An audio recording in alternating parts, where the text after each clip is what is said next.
porque... Claro, es que hablamos contigo no después de una semana, sino después de varias semanas. Y entonces también siempre nos hemos perdido como varias capítulos, vamos a decirlo así, en esta novela que es la política comunitaria. Entonces, han pasado, incluso en los últimos días, ya no te digo antes, han pasado varias cosas que de actualidad de las que también te queremos preguntar. Por ejemplo, Francia ya tiene primer ministro, pero es que además ese primer ministro, digamos que tiene un pasado comunitario muy importante porque Michel Barnier fue el líder europeo en las negociaciones del Brexit.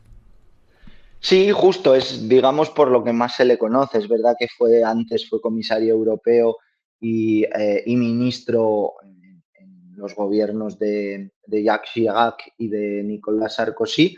Ahora va a ser primer ministro y evidentemente, como no podía ser de otra manera, es un nombramiento polémico. Primero, porque es de los republicanos, que es el partido centro-derecha clásico francés, pero el partido de menor representación en la actual Asamblea Nacional, solo 60 escaños, y lo que le están diciendo a Macron con este nombramiento es que no está respetando los resultados de las elecciones legislativas que tuvieron lugar hace 2 meses. El Frente Popular, ganador de las elecciones pero sin mayoría, propuso a Lucy Castex como candidata, Macron la vetó, tardó varias semanas en decidirse por un nombre, ha acabado nombrando, de hecho, a Michel Barnier. Macron tiene la suerte de que el primer paso lo puede dar él solo, es decir, es prerrogativa del presidente nombrar directamente al primer ministro, pero ahora Michel Barnier tiene que armar una mayoría en la Asamblea Nacional que de primeras parece imposible para poder gobernar. Es decir, Francia sale solo a medias de la parálisis institucional. Tiene a la persona, pero no tiene ni un programa, ni un gobierno, ni un horizonte, digamos, de gobernabilidad, ya no digamos sencilla, pero bueno, más o menos operativa.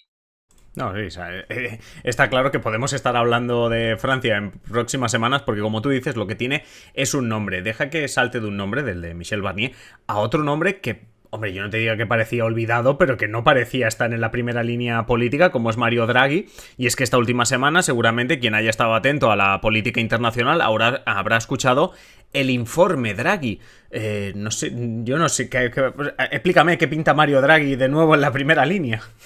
Bueno, hay que entender primero que cuando la Unión Europea tiene un problema, yo creo que el contacto, cuando guardas en la agenda contactos urgentes AA y la persona que sea para que te salga Es el el señor primero, Lobo, ¿no? De en Pulp el, Fiction, ¿no? El señor Lobo que en, soluciona problemas.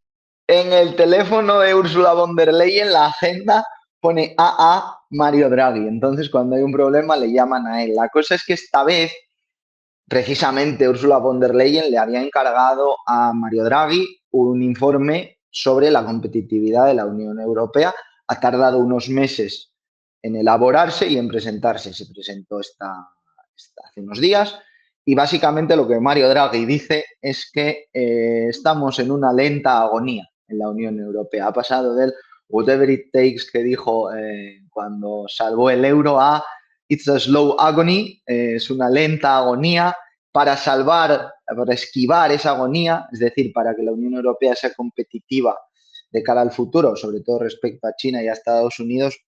Para empezar, da una cifra que yo creo que nos marea, nos tira de la silla. 800.000 millones de euros al año necesita de inversión la Unión Europea para igualar fuerzas con China y con Estados Que Unidos. por Básicamente, ponerlo en contexto, déjame un segundo que diga que los fondos Next Generation que costaron tanto sacar adelante eran 750.000 y era una vez, no era al año, para que nos pongamos en correcto, contexto.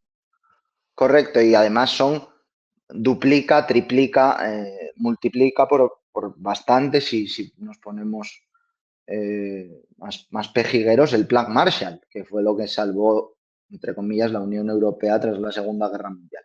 Mario Draghi, por resumir, el informe son dos partes, tiene en total unas 140, 150 páginas. Si le preocupa a la audiencia, yo me lo he leído, pero no lo recomiendo. No es una Pero, lectura. pero a ver, yo pensaba que tú en vacaciones descansabas. O que lectura ligera. En vacaciones hay que hacer lectura No, ligera. ligera ya os adelanto que no es, pero básicamente lo que Mario Draghi dice es que la Unión Europea es poco productiva e invierte muy poco en sectores clave, es decir, en industria, en materias primas críticas, ahora en defensa.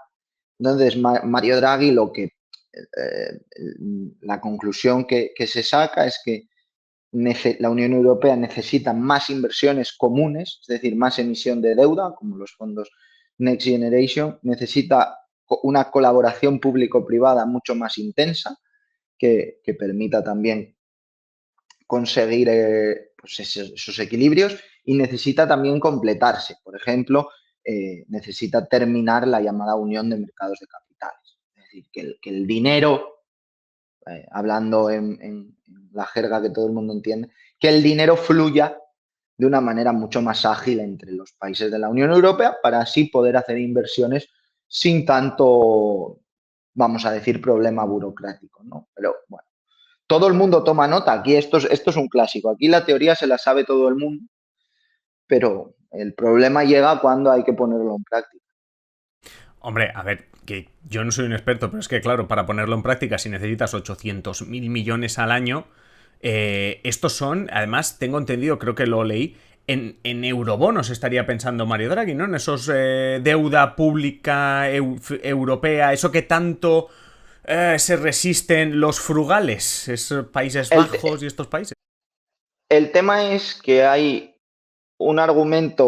hay un argumento a favor del tema de los eurobonos, hay más, pero si nos tenemos que quedar con dos, hay un argumento a favor y un argumento en contra. El a favor es el de la experiencia. No, hablo mal y pronto, no se ha muerto nadie después de pactar los fondos Next Generation, que había gente que decía que esto era un terremoto para la Unión Europea. La realidad es que independientemente de cómo los está gestionando cada país, la fórmula ha salido mejor de lo que salieron las fórmulas de la crisis del 2008. Y hay un argumento en contra de los eurobonos, que es que el dinero es finito.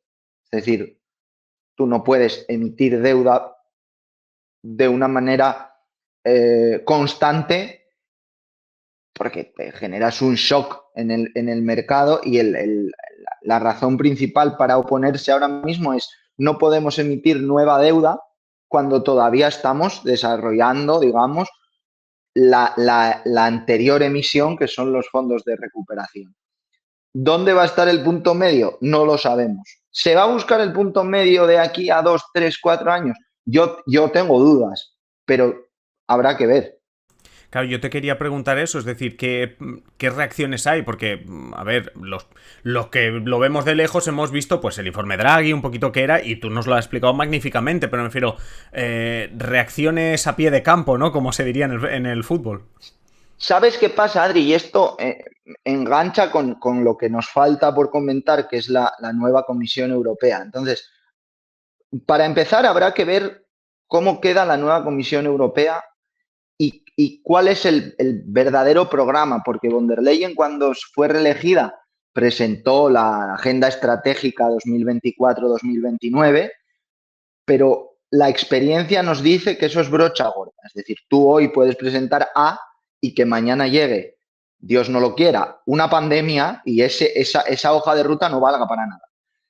Necesitamos ver si de verdad las prioridades que parece que van a estar en la nueva comisión, véase defensa, véase industria, véase un reenfoque del Pacto Verde hacia un pragmatismo un poco más claro, digamos, hacia lo económico y no tanto hacia lo climático, ¿no? Habrá que ver por dónde se mueve la nueva comisión, que todavía está madura, ¿no? Por así decir, todavía está a falta de madurar, todavía está verde.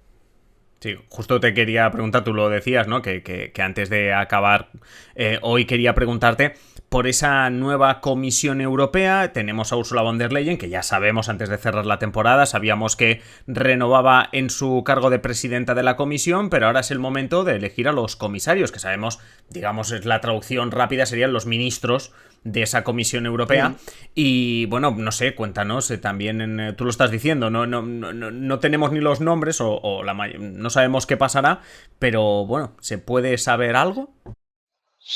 Los nombres los va a presentar, si todo va bien, Ursula von der Leyen el martes en el Pleno del Parlamento Europeo en Estrasburgo. O sea, las nominaciones ya están, falta que von der Leyen presente la lista ante el Pleno y después que cada comisario pase el examen en la comisión correspondiente a su a su portfolio, su ramo del Parlamento Europeo, a su cartera, si lo queremos llamar así. Para mí hay tres claves, es decir, no va a ser una comisión paritaria de primeras y eso, ojo, que puede generar problemas porque si el Parlamento Europeo dice no, nosotros queremos una comisión paritaria, va a empezar a haber vetos en los exámenes.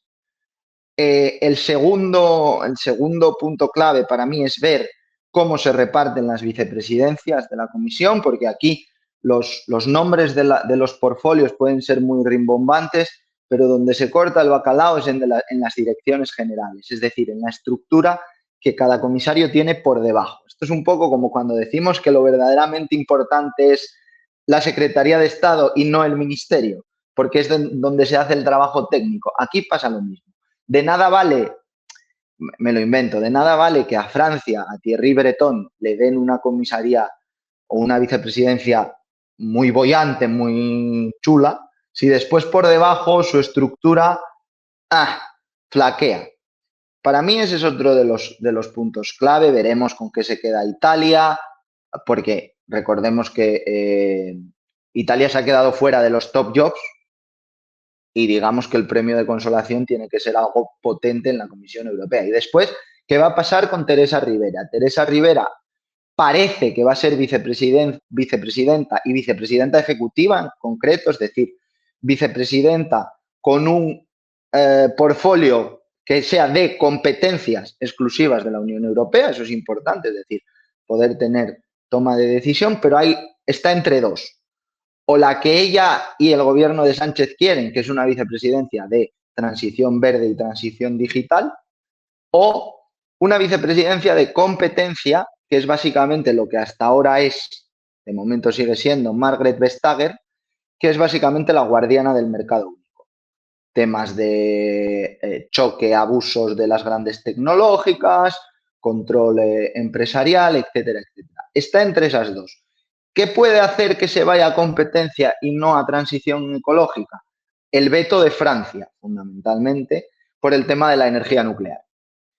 Francia quiere un vicepresidente de lo que hasta ahora ha sido Pacto Verde que sea pro nuclear y Teresa Rivera no lo es. Entonces eso puede hacer que se mueva al tema de competencia. Y aquí ya termino con una opinión propia. Viendo la hoja de ruta de von der Leyen, a Teresa Rivera le conviene más tema competencia que tema Pacto Verde, porque el Pacto Verde al principio vamos a escuchar mucho, pero a medida que pase la legislatura va a dejar de ser una prioridad. Tú te refieres que se comería muchos sapos, ¿no? Es decir, ella iría muy ambiciosa a la de Pacto Verde, o sea, a la de transición ecológica, tendría un problema porque su jefa, von der Leyen, esto lo estoy presuponiendo, von der Leyen no estaría apostando tanto por ahí y tú lo que crees es que mejor vete a competencia que no te vas a tragar tantos sapos. Yo creo que para cómo quiere funcionar la Unión Europea de cara al futuro, es decir,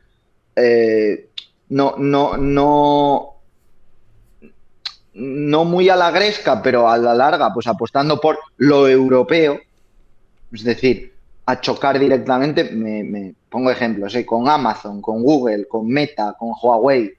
Si se quiere esa europeización de la industria y de la tecnología, es mejor estar en esa parte que en la de un pacto verde donde vas a tener a Meloni quejándose, a Orbán quejándose, al Partido Popular Europeo que no sabes muy bien por qué lado de la nariz respira. Es un poco lío el pacto verde. No, y además que Vestager en competencia en los últimos años ha sido una de las comisarias más conocidas precisamente por sus enfrentamientos, bueno, enfrentamiento porque al final es lo que le toca, es su trabajo, con las grandes compañías. Entonces, oye, ya no solo que no te comas un sapo, sino que además, oye, puedes tener un protagonismo, puede que Teresa Rivera sea uno de los nombres propios de la próxima legislatura. Eso seguro. Ahora, claro, también coges el relevo de quien lo coges. Es decir, esto es jugoso, mola mucho, es un tema además muy mediático porque ganarle un pleito a Google, a Meta o a Elon Musk, mola. A nivel ego está muy guay, pero mucho cuidado porque el listón está alto. Sí, claro. Tu predecesora lo ha dejado bastante alto, pero bueno, pues veremos. Evidentemente, pues en unos días sabremos exactamente cómo acaba esto y tendremos evidentemente muchos más temas de actualidad. Y como siempre, escuchándote, sabemos que es un auténtico placer, lo decía yo al inicio, tenerte también esta temporada. Así que, Emilio Ordiz, muchísimas gracias y la semana que viene estamos aquí otra vez escuchándote. Un placer estar de vuelta, Adri.